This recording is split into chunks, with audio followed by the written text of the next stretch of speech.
आज झारखंड कैबिनेट की बैठक समाप्त हो गई, जिसमें कुल 31 प्रस्तावों पर मंजूरी दी गई। यह निर्णय राज्य के प्रशासनिक और विकास कार्यों में महत्वपूर्ण बदलाव और सुधार लाएंगे। कैबिनेट के फैसले राज्य की सरकारी नीतियों और कार्य क्षमताओं को बेहतर बनाने के लिए उठाए गए अहम कदम हैं। बैठक में उच्च न्यायालय द्वारा पारित आदेश के तहत 3 कर्मचारियों की सेवा को नियमित करने का फैसला लिया गया। इसके अतिरिक्त उच्च न्यायालय के विधि पदाधिकारी के शुल्क निर्धारण को भी मंजूरी दी गई, जिससे न्यायिक कार्यों की प्रक्रिया में सुधार होगा।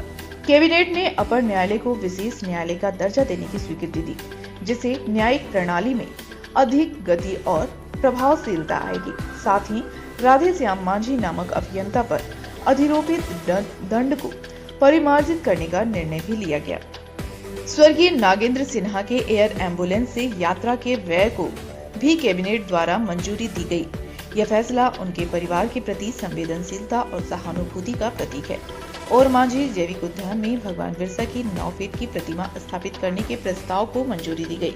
यह प्रतिमा मूर्तिकार राम सुतार द्वारा बनाई जाएगी और इसके निर्माण पर 25 लाख रुपए खर्च आएंगे। यह कदम सांस्कृतिक और धार्मिक महत्व को बढ़ावा देगा।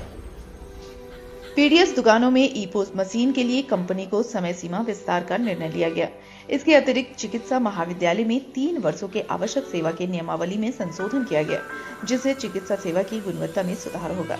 झारखंड माल एवं सेवा कर संशोधन विधेयक को मंजूरी दी गई, जिससे राज्य के वित्तीय प्रबंधन में सुधार होगा। साथ ही आंधी तूफान और लू को आपदा में शामिल करने का भी निर्णय लिया गया, ताकि इन प्राकृतिक आपदाओं से निपटने के लिए बेहतर तैयारी की जा सके।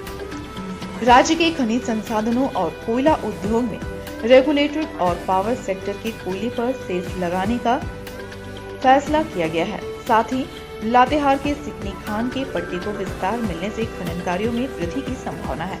झारखंड पुलिस भर्ती नियमावली का गठन किया गया, जिससे राज्य में पुलिस बल की भर्ती प्रक्रिया में सुधार होगा। इसके साथ ही झारखंड खनिज धारित भूमि अधिनियम में भी संशोधन किया गया, जो भूमि उपयोग और खनन संबंधित नियमों को और अधिक स्पष्ट और प्रासंगिक बनाएगा।